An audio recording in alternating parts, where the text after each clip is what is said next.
Okay.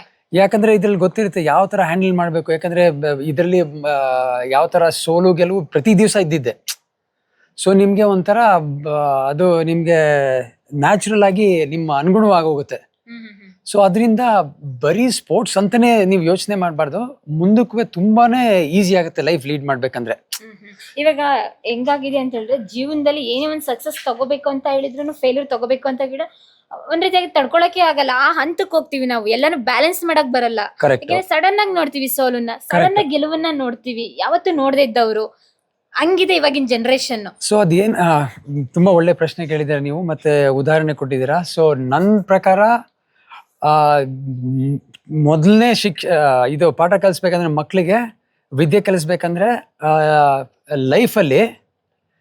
ಲೈಫಲ್ಲಿ ಸೋಲು ಗೆಲುವು ಒಂದು ಇಂಗ್ಲಿಷ್ ಅಲ್ಲಿ ಒಂದು ಗಾದೆ ಹೇಳ್ತಾರೆ, ಒಂದೇ ನಾಣ್ಯದ ಎರಡು ಮುಖಗಳು.